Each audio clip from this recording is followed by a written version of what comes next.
honestly, most of the time, the only time people ever talk about death or discuss death is when they're faced with it in a medical situation, at a funeral. Other than that, I don't think that anybody's thinking about death, except for you, And my grandkids. almost died. Coming to you from 125 Carver in Waco, Texas, it's the Riverside Weekly. We hope your time with us today is thought-provoking, spiritually challenging, and a life-changing experience. Our discussions are fun, real, and at times very uncomfortable. We highly encourage all of our guests and listeners to like and subscribe, and please ring the bell. Now, here are your hosts, Pastor Cello and Pastor Mia.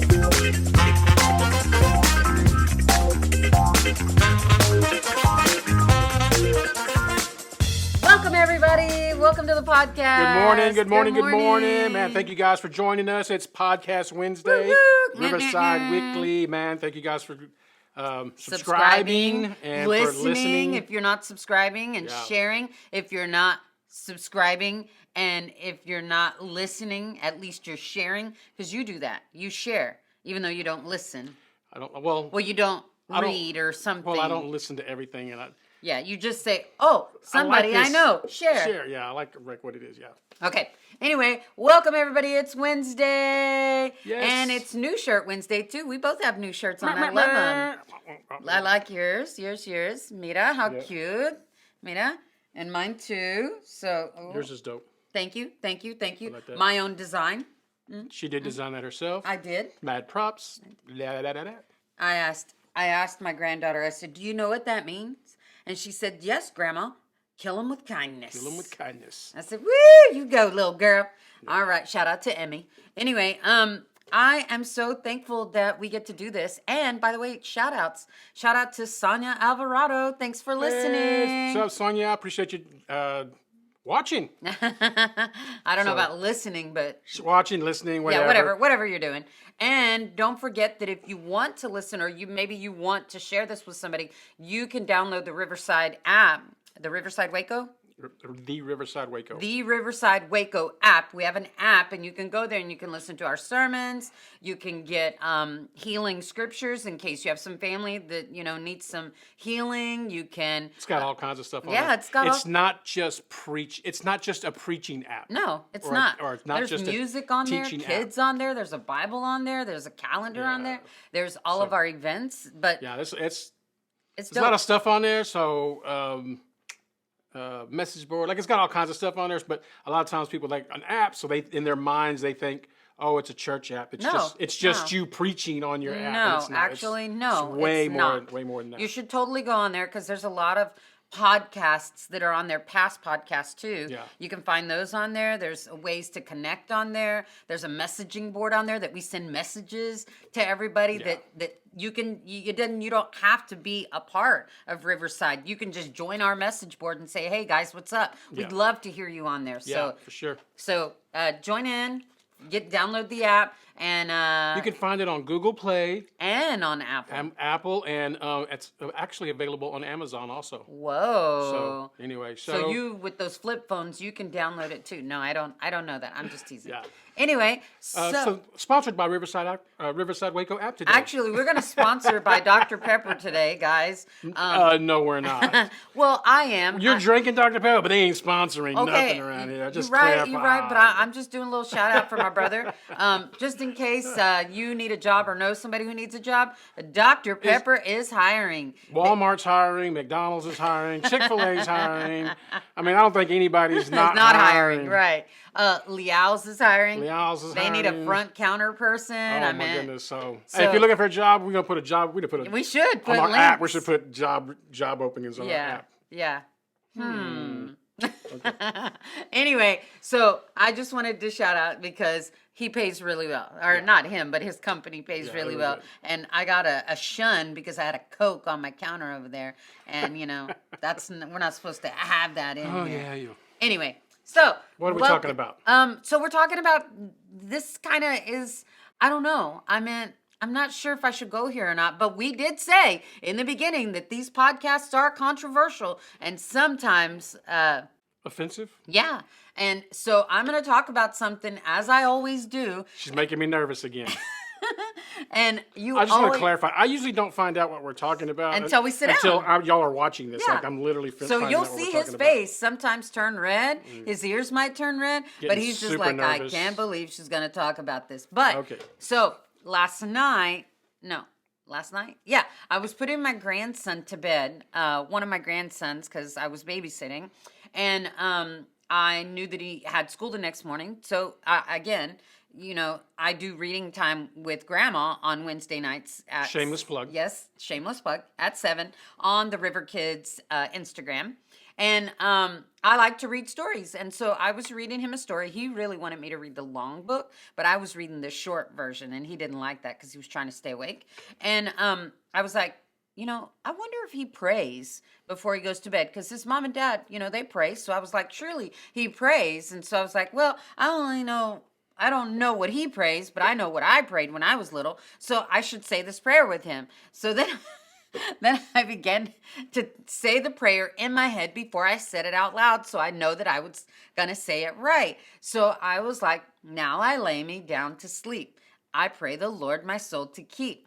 And in my head, I'm saying this in my head, not while I'm not saying it out loud. And then I said, if I die, and immediately I was like, die, die, die, Bug's Life. Bug's so, Life. yeah. But I was like, oh, I could just hear it resonating in his ears. And he was like, no, Grandma, I don't want to die, So I went through this whole scenario in my mind because I used to be afraid to talk about death until I was now like you 12. talk about death all the time. I know, isn't that crazy?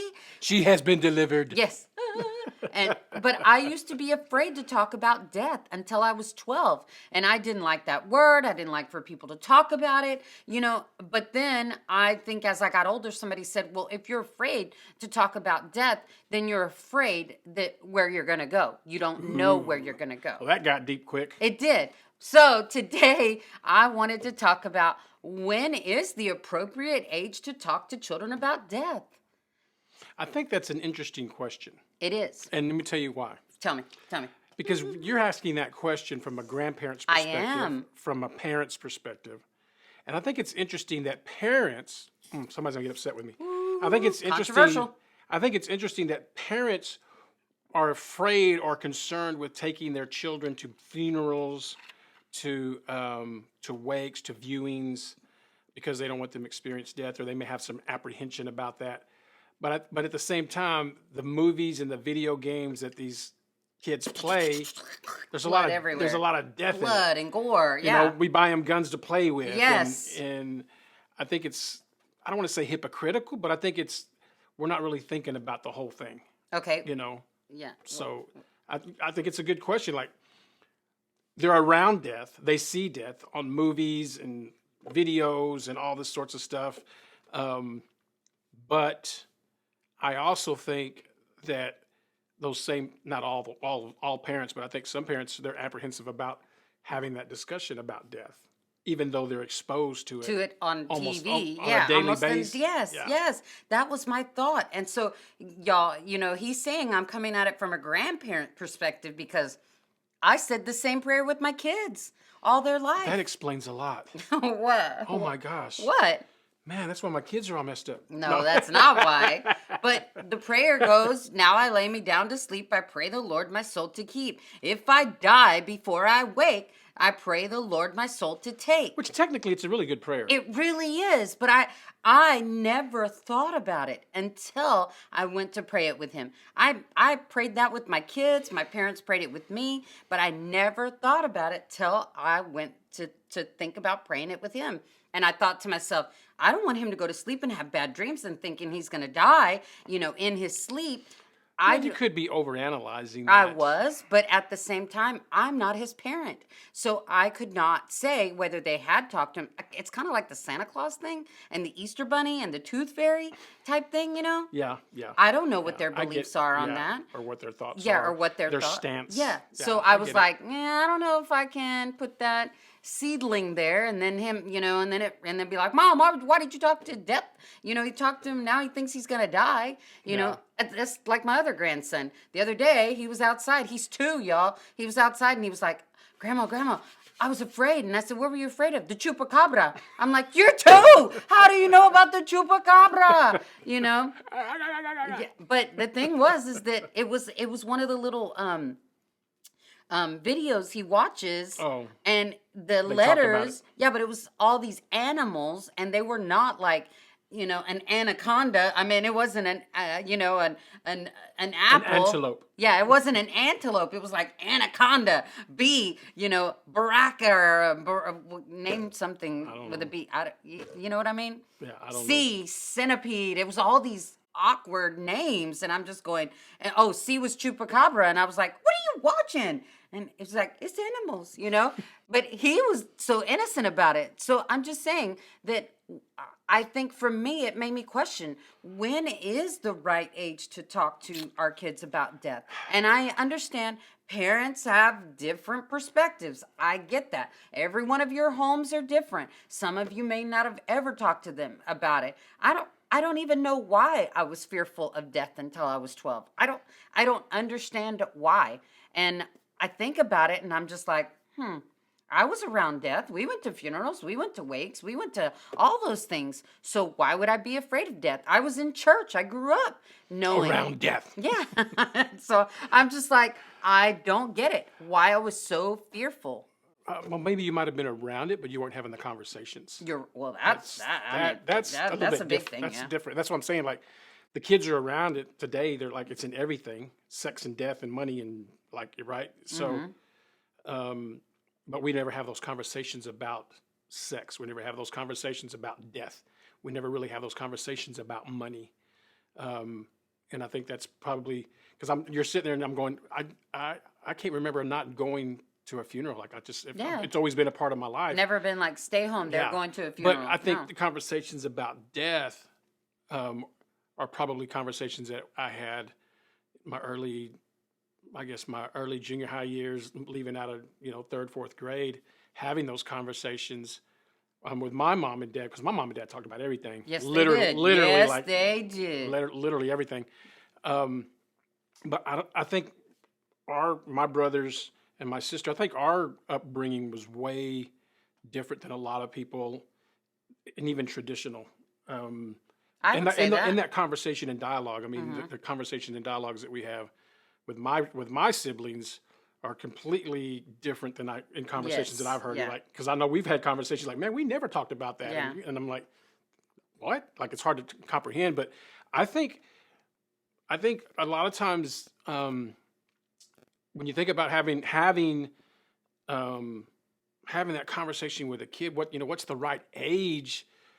I think it has to do more with maturity and understanding of the child more than it has to do with age. Or should I have said the prayer and let him ask me about it? No, I think you were using wisdom, not saying it. Yeah, especially before he went to bed. Yeah, so that to me should have been a daytime, so he could have processed his feelings and his thoughts, and then maybe when we went to bed and he that's the other thing for me. What? I'm like, growing up, I didn't have time to process my emotions, man. You got spanked before you went to bed, and you're cursing at your mom, and you're mad, and you're going to bed. And you're like, oh, I hate y'all. You go to sleep, crying, we do cry ourselves to and you're sleep. praying to God, give me some new parents. Like, you're like, don't let me wake up. I don't want to wake up, Yeah. And so, I mean, that's a lot different than parents are looking at raising kids today. It's like they're fully engulfed in their emotional well-being, their mental well-being. That's what I was going to say. I think about my daughter. Their mental health and wellness. Well-being. And I think that sometimes we spend more time on our mental and health awareness and our physical awareness that our spiritual health suffers. Yes. So the prayer, I think, is good, but I think it has to do with I think it has to do more with a mental and emotional maturity than it does age with the kids. And I personally think that most parents are not having those conversations. Like, we don't want to talk about sex, and we don't want to talk about death. but don't go over there because you'll die. Right? Like, so like we don't want to have those conversations. And I think it's very important to have those conversations. But on the other hand, I think that we have those conversations. Some parents have those conversations. Well, I talk to my kids about death and going to heaven or to hell, but then there's spiritual truth to that, but there's still an unsettling. That's still that unknown, unanswered questions, that unknown, like what's that look like, and the hurt and grief and everything that comes with it. So it's a big. I can see why people don't talk about it, because it's a lot. I never thought about it, but it's a lot to digest. I was going to say, and to dissect into parts to talk about as well. Yeah. And just as you were talking, I was thinking about that, and I was like, he was in a foreign setting. It was his bedroom. I get that.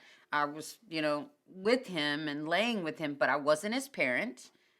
I probably didn't do all their nighttime rituals that they did, and he was already sleepy. So, and his mom told me he woke up this morning really difficult because he didn't get enough sleep. And I'm thinking, oh, okay, see, I was already an hour behind. That was my problem, type thing. So can you imagine if I had talked to him about that? Yeah, and I agree. I think those conversations are a lot more difficult in the evenings before bed, because you're literally going to bed thinking about stuff. Yeah. Thinking about your day, thinking about your conversations. Like you always say, my mind's still going, and I can't go to sleep yet. Yeah, so I think that was wisdom, not having that prayer or not having that prayer or doing that at that moment. But I think, I don't know, it's hard for me. It's hard for me to say, like, what's a proper age to discuss death? Like, when do you take your kids to funerals?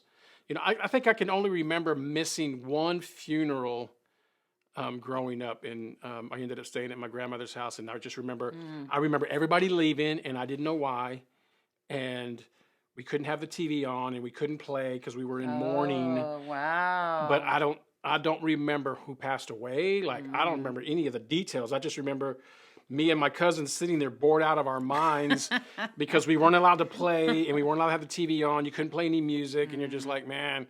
I mean, it was great when everybody got back because we ate, but up to that point, it's just like, oh my gosh. So, I want to say I was probably in second or third grade. I was gonna say, were you 10, maybe 8, I might have been in fourth grade, but I 7? think I was like in second or third grade when that happened. But I think it's something that grandparents need to talk about. Like, I think that discussion needs to be had, because I think, this is just me, I think if you don't have conversations about death, the value of life is lost. Okay. If that makes sense. So if it doesn't make sense. Okay, if you don't have conversations, in other words, if people don't understand, if children don't understand that death is final, like it's it, like you don't get a new man, you don't get an extra man, you don't get a do-over, reset the game, right? If kids can understand that, then they begin to value life much better.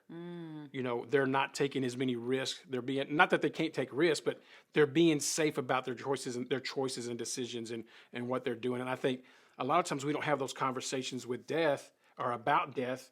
And so we do things like make stupid choices and do things that cause or could cause ourselves to die or somebody else to die, right? And we're not thinking about that. Everything from drunk driving, doing drugs, jumping off a cliff, just anything really, getting on a plane. No, but no, like seriously, like we don't ever have those conversations. And so I think that's kind of where our society is today, that parents have not had those conversations about what death looks like. And so when it hits us, we regain, I should say, the value of life. But because we don't understand death, we don't have those conversations, we literally don't value life. We don't value that it's so finite, that it's just like, man, this is it, and the only, honestly, most of the time, the only time people ever talk about death or discuss death is when they're faced with it in a medical situation, at a funeral. Other than that, I don't think that anybody's thinking about death, except for you, and my grandkids. Almost died. So.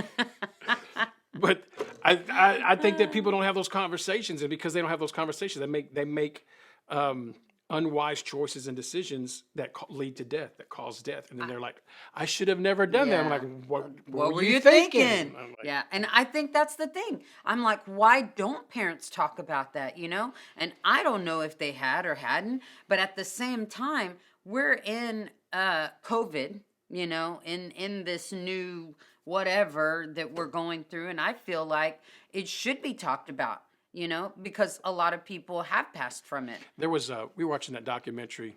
If you can go find it on YouTube, if I find it, I'll stick a link in the description. Okay. You always say that, but you never do that. I do sometimes, and sometimes I don't. Yeah. Anyway. I will say that I do at least more than I do. Anyway, I will try to do it this time. Okay. So if you can go look, if I don't put the link in the description, there is, and if I can't find it, so I'll try to find it.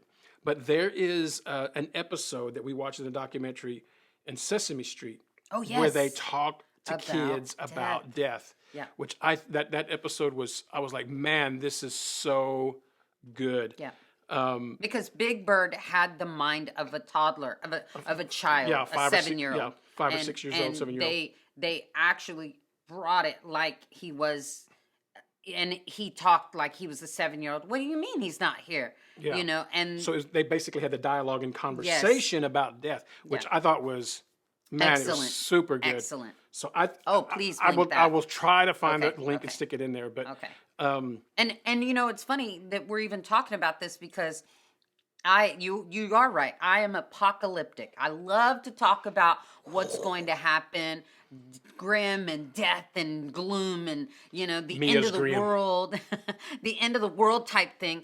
But because I'm not afraid of death anymore. I know what death is. And I know that, I know it's finite, but it also means I'll be with my Father, you know? And so for me, I'm just like, woohoo, you know, type thing. And I know when I got to that point too, and I was comfortable with it then. Yeah. You know, but I remember literally being, and I know everything happened to me when I was 12. I understand that. All my kids are like, oh, Mom, it all happened when you were 12. But it must it's a busy year. Something must have happened to me then. And I think actually it was when I got saved and got baptized on my own. And but I think for me, I realized that what does the word say? Oh, death, where is your sting? You know? And I realized that there wasn't a sting there. It was an exciting time and it's a celebration. And I think if we could talk to, you know, our kids, our grandkids, our family like that, then they wouldn't be afraid of death. And it would be like, oh, you know, and I think that's how we should talk to our kids about it, especially us being in a church setting. You know, or being from church or being rooted and grounded in Christ. It's a celebration to be with your Father, you know? Yeah, and that's on that end. On the back end is everybody that you leave behind is having to deal with it. Yeah. But that's a whole different Yeah, that's a whole different podcast. Yeah. Anyway, I don't know what you think, and I'm not sure, you know, where you are, but I just, that made me think, and I was just like, when is the appropriate age? You know, when should we talk to our kids about it and our grandkids about it? And, you know, parents, get out there and talk to your kids about it. Have conversations. Yeah, have conversations about things. Doesn't have to just be about death. Can be about sex. Can be about, you know, money. Well, finances. It also can be about adoption. Adoption. You know, that it could be like anything. we just happen to have that, you know, in our family. I think conversations are super, super important in maintaining and valuing relationships. So if that's a tough thing to have with people that you love and care about, I would say engage conversations. Start off talking about death. I don't know. No, you don't have to talk about that. I just felt that I needed to talk about that because that really blew my mind, that it actually stopped me in my tracks. You know, and I'm going, now I lay me down to sleep. I pray the Lord my soul to keep. If I die, Grandma, you know, that's. Wait a minute. Yeah, I don't want to go to sleep. You know, that's exactly. So how'd you sleep? I didn't. All night I was I was afraid if I went to sleep, I'd die. Yeah. You know. So you've been talking to Grandma. Anyway, that's just, I just thought I'd bring it up. I'm telling y'all, literally, guys, this stuff happens to me on the daily. But anyway, come back next week. You never know what's gonna happen between now and next week. So, but thank y'all for listening. Yeah, I appreciate you guys. Thank you for sharing. I thought I was gonna fall. Oh, yeah, that stool's a little loose. My stool rocked for a second. I went, whoa. I can't even focus now. Thank you. Thank you so much. We're almost at 1,000? Almost at 1,000. We hit 700 and something. Woo! So, man, we're pressing. Man, thank you Yeah. guys for liking, sharing, subscribing. Man, thank you guys for listening on iTunes, Spotify. I think iHeartRadio. I think we also Twitch. I think somebody said that we're on Twitch now. SoundCloud. Man, Are we on SoundCloud? Yes, we're on SoundCloud. Are we? And, I've man, never seen us on we SoundCloud. We are all over the place. Thanks to our Making tech, this up. our what do you call it? Our IT people, man. Appreciate you guys. Yeah. Man, thank you guys so much. We'll holler at you later. We'll see you next Wednesday. Thank you for listening to the Riverside Weekly. Download the Riverside Waco app to stay connected and follow us on all social media sites at the Riverside Waco. This podcast is made possible by the givers of Riverside Community Church. Production and engineering provided by Capital G and RTV in Waco, Texas.